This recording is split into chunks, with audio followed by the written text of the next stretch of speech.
The following program contains mature content about crimes involving rape, murder, and sexual assault. Listener discretion is advised. Previously on Southern Nightmare. The patrolman found Debbie Davis's dead body lying face down across her bed, her head hanging slightly over the side. Very seldom does a crook do that kind of damage and spend that much time with his victim and not leave a bunch of clues. He left nothing. Marcel Slag might have been a little surprised to see his wife's car when he pulled up to their spacious old three-story frame house in Richmond's Woodland Heights neighborhood.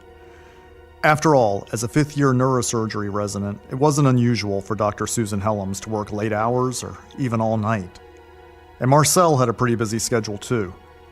A law student at George Washington University, he lived in Silver Spring, Maryland during the weekdays and commuted south to Richmond on the weekends to be home with Susan. They lived on 31st Street, just down the street from Woodland Heights Baptist Church and a few blocks away from Forest Hill Park and the James River. It was a little before 1:45 in the morning on Saturday, October 3rd, 1987. As Marcel entered the house, he thought he might have heard Susan moving around upstairs. Maybe he woke her up? He quietly jumped into the shower, cleaned himself off, and crept into the dark bedroom to go to sleep. Something was wrong. In the dim glow from the rear alley streetlight, Marcel glimpsed crimson spots on the unmade bed. Blood. Almost instantaneously, he saw a sight out of a horror movie. Susan's nude body lying half out of the closet. Leather belts were tightly wrapped around her neck. Her wide-open, unseeing eyes were dotted red. Her skin was still warm. A slight breeze entered in from the open bedroom window. From True South Media in Richmond, Virginia, in cooperation with Style Weekly and WRIR 97.3 FM Richmond Independent Radio, this is Southern Nightmare. The story of how the South Side Strangler was brought to justice. I'm your host, Richard Foster.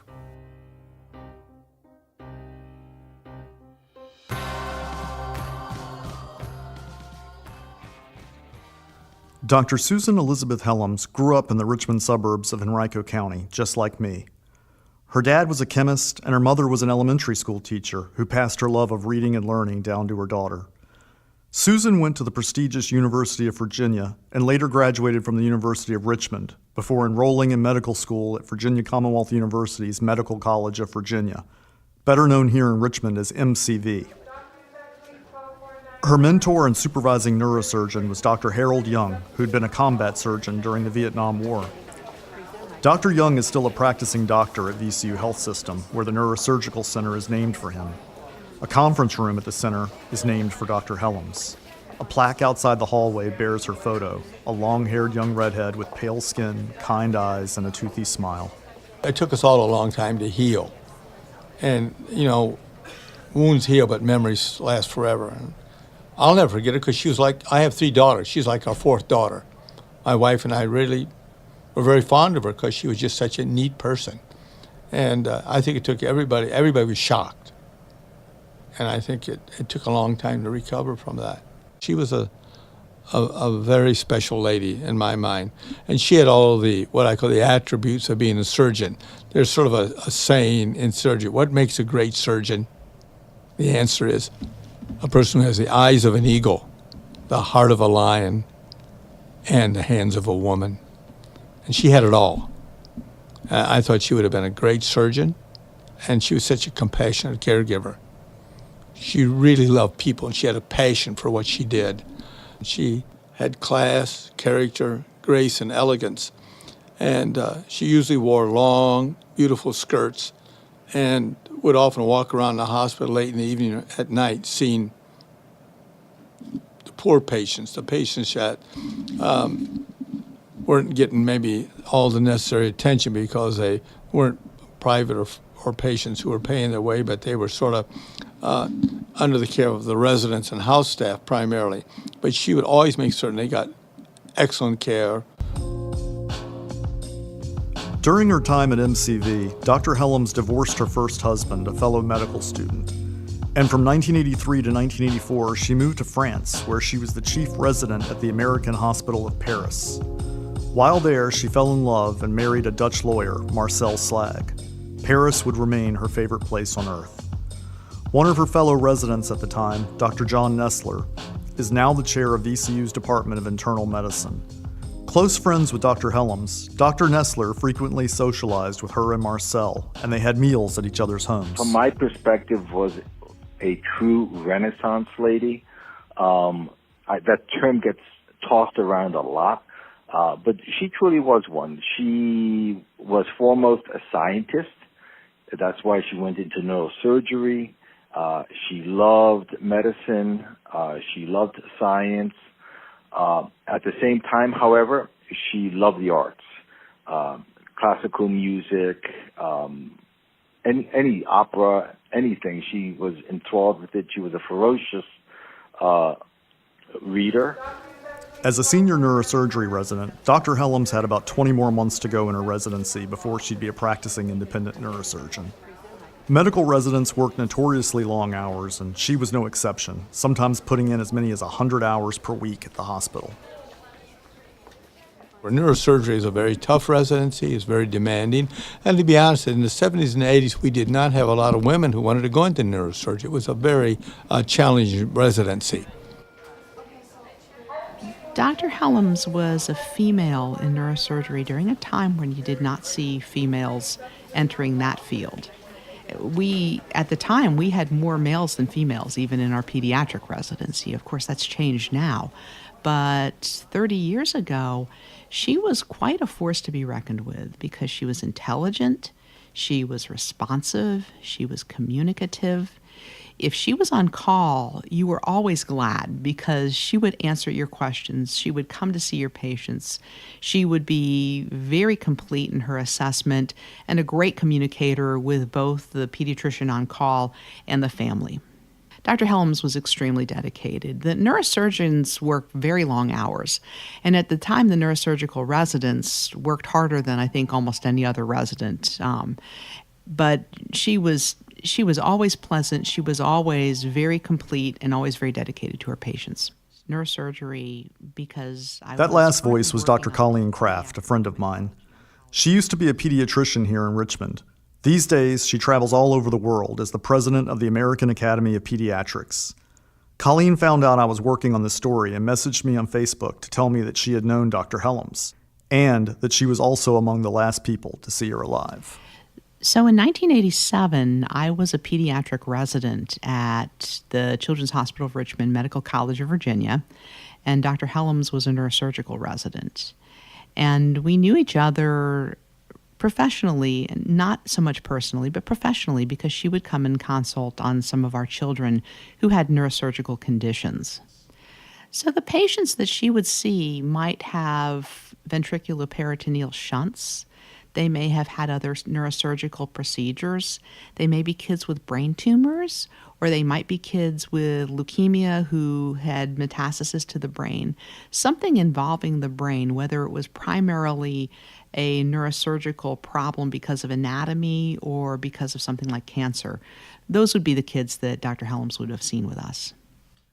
That Friday, October 2nd, 1987, Dr. Hellams had assisted on a spinal neck surgery with Dr. Young, the last operation of the day. Around 6:30 p.m., they parted ways. We'd made rounds. We walked down the hallway together to the elevator to North Hospital. I can remember to this day she's wearing a brown skirt down to her ankles, and I was going down the elevator, and she was going on into the ward. I needed to see a patient in the North Hospital. And, we said so long and, see you next Monday or whenever. I don't think I was going to see her that weekend. The patient Dr. Hellams was headed to see was under Dr. Kraft's care at the Children's Hospital. And we had admitted a young child with a brain tumor. So Dr. Hellams came and consulted with us on this child. And she and I were talking. It was a Friday night. We were both looking forward to going home. And we decided to walk out to the parking garage together. So at the time, Virginia Commonwealth University was not a particularly safe place to be around. And you always wanted to walk out to the parking garage with another person as a single female. We said goodbye and have a nice weekend and went our separate ways. After that, Dr. Hellams stopped by her house and left a note for Marcel in case he got home early. Then she drove to a Chinese restaurant to meet a good friend who was in town with her husband for a job interview at MCV. At around 10 o'clock, they left the restaurant, and Dr. Hellams accompanied the couple back to their hotel. She spent the next 45 minutes chatting and catching up before heading out. Susan had the day off Saturday, so they made plans to meet the next morning to take a day trip to the mountains. That would never happen. Probably 4 or 5 in the morning, I received a call, as I recall, from the police, who called me and told me that she had been murdered, brutally murdered. It was a horrible, horrible, horrible situation, as they described to me. And I remember just sitting there stunned. Southern Nightmare will return after this quick break. This is your host, Richard Foster. I just wanted to give you a quick reminder that Southern Nightmare depends on your support. And right now, if you contribute at the $5 or more level at southernnightmare.com/donate, you can get exclusive access to bonus interviews and other content, including our 1-hour live sneak preview episode filmed at Virginia Commonwealth University. We have many more stories to tell, and we want to be able to bring you future seasons with more in-depth reporting like this. Keep the nightmare going at southernnightmare.com/donate. Thanks again for listening to the podcast and for all the great comments you've been giving us. Now back to the show.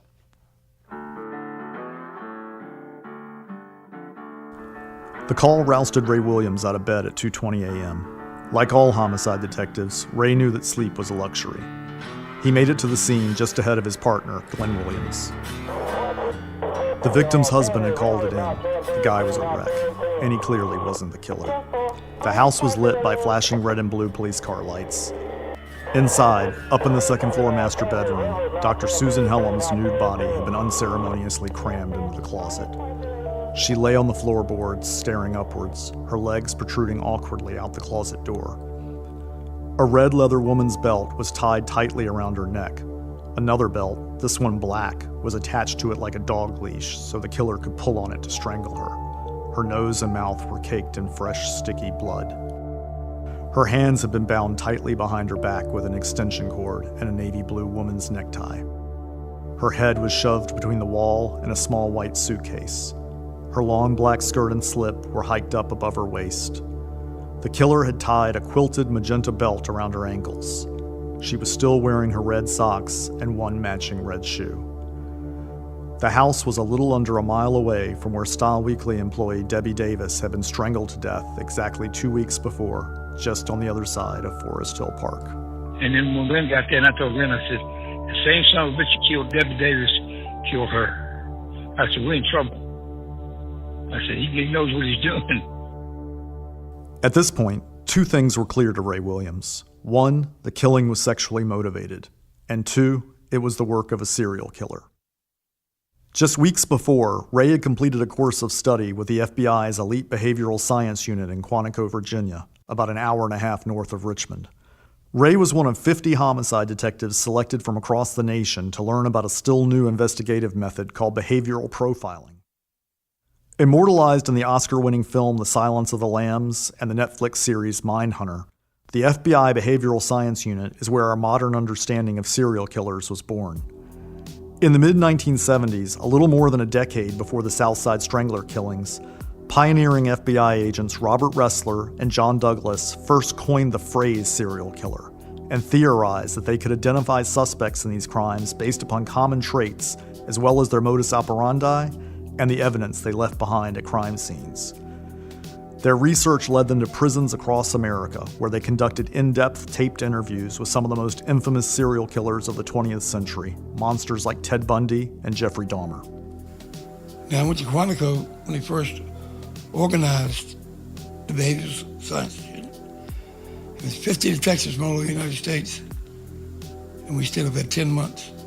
And studied serial killers. You may have noticed by now that Ray can be a little difficult to hear sometimes. He's on a portable battery-powered heart pump, and his voice can get weak and raspy. But it doesn't stop him from playing racquetball or driving around in his shiny black 1979 Corvette. For Ray, the fact that he had just finished studying about serial killers and then stumbled right into the first known serial killing in modern Richmond history was too coincidental to be a coincidence, as Yogi Berra once said. Yeah, at first when we were concerned with this after season Hellams, we knew we were dealing with somebody awfully dangerous and awfully smart. This time, a couple items were missing from the home: Dr. Hellams' violin and her diamond ring. It remained to be determined whether the killer had taken the valuables to sell or to keep as trophies. As for how he had gotten into the house in the first place, that was anything but a mystery, thanks to the open window. He had climbed onto the backyard fence, pulled himself up onto the porch roof, and then climbed onto the back balcony, right beside the bedroom window. So the guy was agile, probably young and muscular, Ray thought. You knew you had to be agile and strong to be able to pull himself to get on that damn back porch. Ray would later learn that Dr. Hellams made a habit of keeping her window open so her cat could get in and out. This time she had left the screen down. No matter, the South Side Strangler neatly sliced it out. He was most likely hiding in her closet when Dr. Hellams returned home that night from seeing her friends. One of the killer's shoes had left a smudge of roofing tar from the tar paper cover balcony on the bedroom floor. There was another tar smudge on Dr. Hellams' right calf where the strangler had braced his foot against her leg for leverage while choking her with the belts. Outside on the balcony, in his haste, he left behind an open jar of Vaseline he had used as lubricant in the rape. He also dropped a 3-foot length of white rope, which had landed in a large clay flower pot below.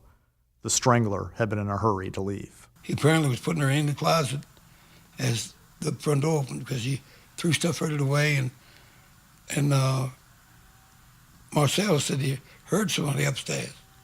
It could have been Susan. She's already dead. So he went back at the same window. The investigators would later trace the lot number off the Vaseline jar to a drugstore across Midlothian Turnpike from nearby Cloverleaf Mall, where victim Debbie Davis had worked a couple nights a week at the Walden bookstore. The police had spent 72 hours combing Debbie Davis's house, and the only thing they knew the killer left behind were large semen stains, apparently from masturbating during the crime.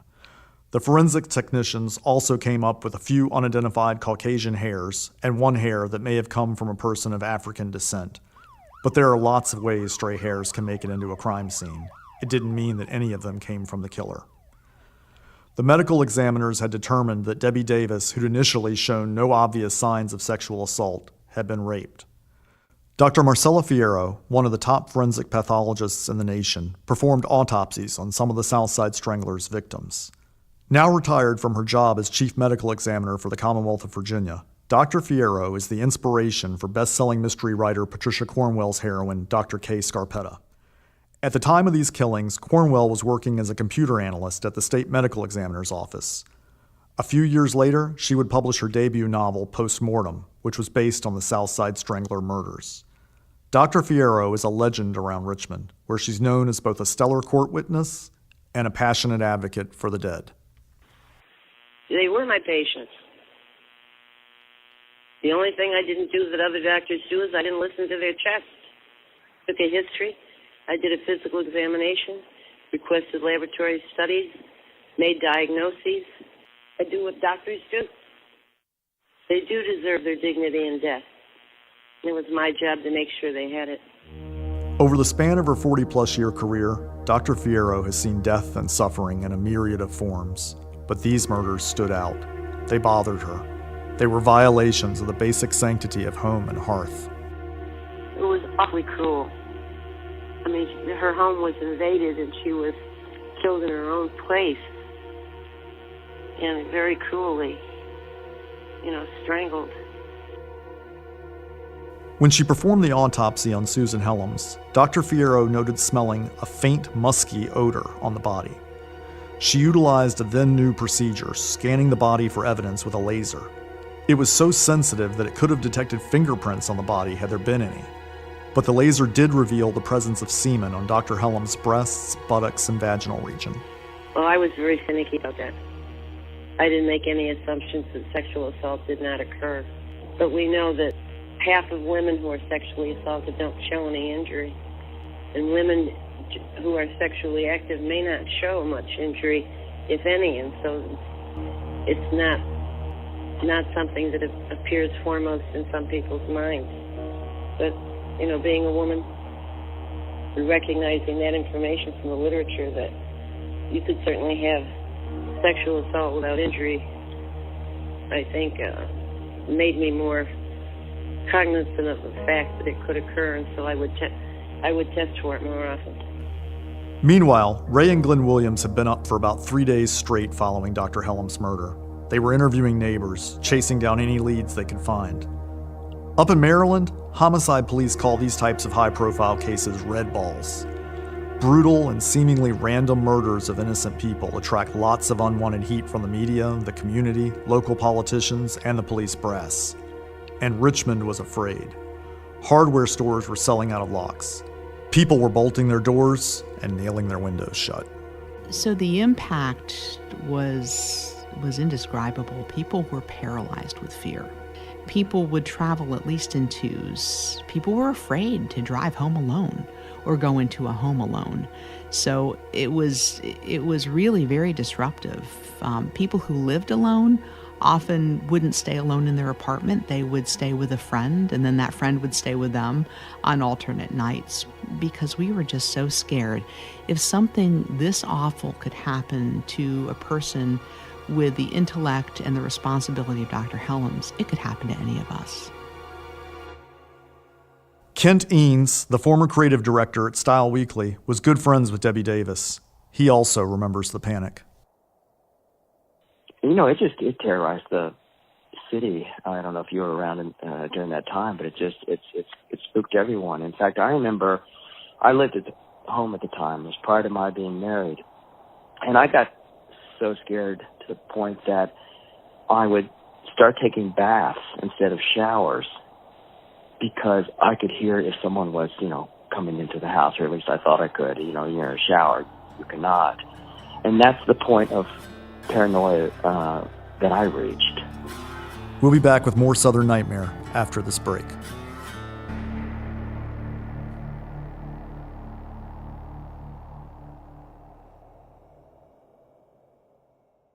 Hey, Southern Nightmare listeners. We're all busy people, and sometimes meal planning can get away from you, not to mention grocery shopping. Well, you can unbox your inner chef with Blue Apron. Blue Apron offers a better way to cook, with fresh seasonal ingredients and great chef-designed recipes delivered weekly to your home. Blue Apron has no commitment or fees, so you can prepare delicious, inventive meals right at home. Visit southernnightmare.com/listen to get a code for $40 off your first 2 boxes of Blue Apron. That's southernnightmare.com/listen. Less than a week later, in Forest Hill and Woodland Heights, the neighborhoods where Debbie Davis and Susan Hellams were murdered, hundreds of folks came out to community meetings to demand answers. The police message at this community meeting in Forest Hills is security. Lock up the house. Keep the outside lights on. Keep an eye on strangers. Some folks a state delegate, 2 city council members, the city manager, the city prosecutor, and police officials all showed up for the meeting at Woodland Heights Baptist Church, diagonally across the street from where Susan Hellams had died in terror. As detectives put in long hours to catch the killer, government officials are here in Woodland Heights, working late to advise and reassure residents of these South Side neighborhoods. We all were hoping to hear something actually about what's been going on, to learn some more information about that, more so than, to be told to lock your windows and that sort of thing. Councilman Drew Gillespie hopes the murders spur citizens here to work together. I'm afraid for my family. I'm afraid for myself. But we must turn it into something that's going to help us. The citizens here in Woodland Heights are considering trying to move this year's Halloween trick-or-treating to the daylight hours out of fear of opening doors to strangers. Police are pleading for help. Word from someone who perhaps saw a strange person or strange vehicle in the neighborhood. Ray Williams didn't need to be told to work harder. He was running down every angle. He chased down local sex offenders, grilled prison inmates. He looked for commonalities between the 2 women. Did they know each other? Debbie Davis had a surgery at MCV. Could that be the connection? And for the first 6 weeks, it was very frustrating. And for 6 weeks, we were spinning our wheels. We were doing door to door down in Forest Hill Avenue just to see if we got lucky. You're eliminating suspects. We'd reach a point where this guy would look good, and then boom, hit a dead end. Where this guy would look good, boom, a dead end. They interviewed one guy who had an honest-to-God sex dungeon in his basement. Turns out he was just an S&M aficionado. While looking for the killer, Ray also pulled over a car full of undercover narcotics officers who were out hunting for drug dealers. Well, we got a suspicious vehicle call. By the way, we recognized them as soon as we stopped them. But I said, y'all trolling around here at night with no headlights on. I said, man, public's scared enough. Y'all need to find somewhere else to work. So we shoot them away from Forest Hill. Then there was the MCV orderly who confessed to murdering Dr. Hellams. Well, he said he did it. I said, all right, tell me how you did it. Well, I beat her first, and then we knew 5 minutes into talking to him, he didn't do it. I said, man, you crazy, admit to something you didn't do. He's looking for 15 minutes of fame. So we eliminated him quickly. He's a little strange. But I notified MCV and VCU, keep an eye on this guy. Well, we interviewed over 400 damn people and still hadn't developed him as a suspect. So yeah, it was tedious, and we worked there all hours of the day and night. The Williams boys did, however, uncover one promising piece of evidence. Looking through Susan Hellams' financial records, they found a check that she had recently written at the Walden Bookstore at Cloverleaf Mall. It's written by Susan Hellams, endorsed on the back for deposit only by Debbie Davis. Because she would close the store. Gives you cold chills when I saw it, I tell you that. FBI agents worked up a profile of the Strangler. In their opinion, he was probably white, very intelligent, and either lived alone or with a domineering female figure. He was someone who was extremely combative towards women and had difficulty dating or holding down a job. It's possible that he could have a criminal record. He committed the murders on Friday nights, they thought, because he probably worked weekdays and didn't want anyone to see him after he killed. It was likely he'd been stalking the women and was stealing items from the murder scenes to keep his trophies.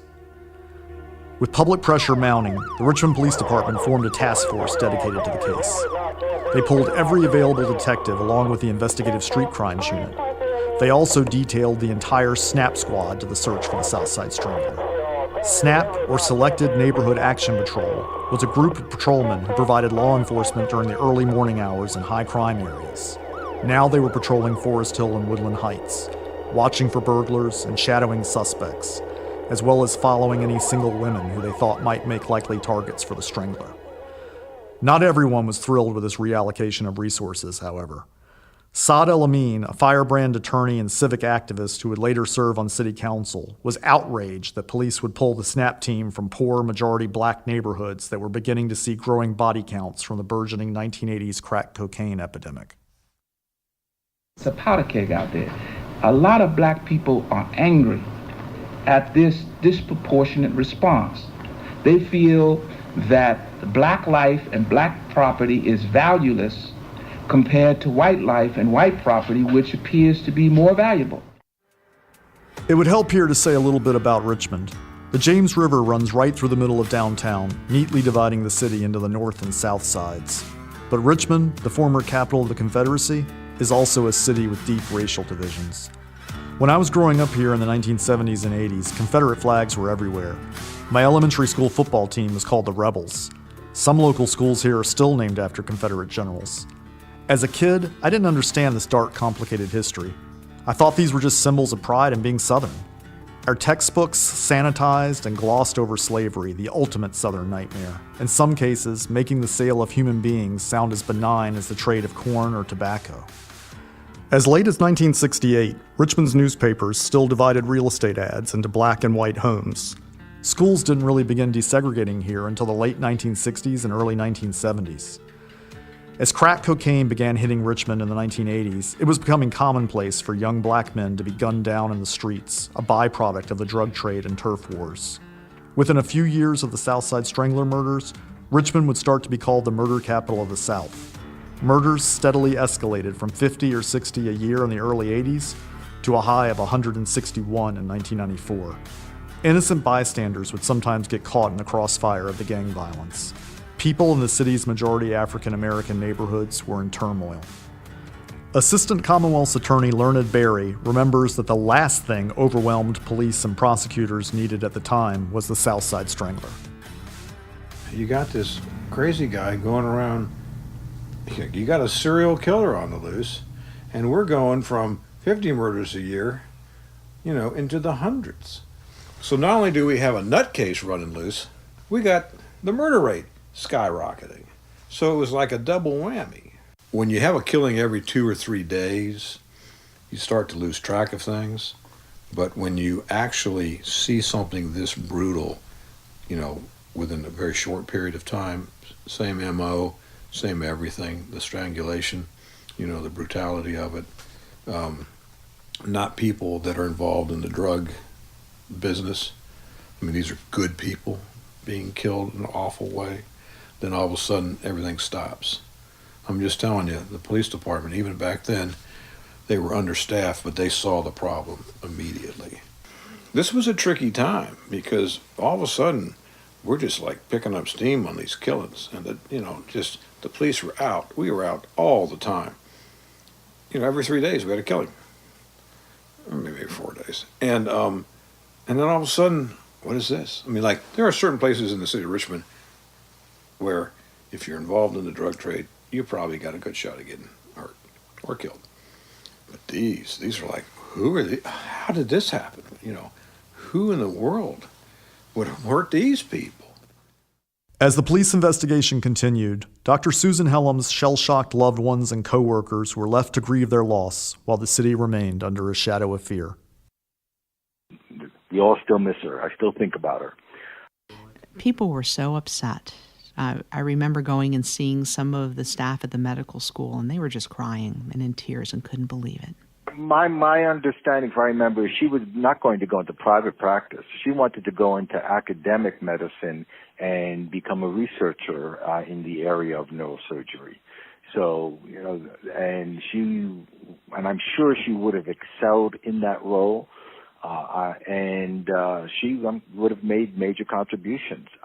We were all devastated, when she died. And who would have thought that something like that could happen in Richmond?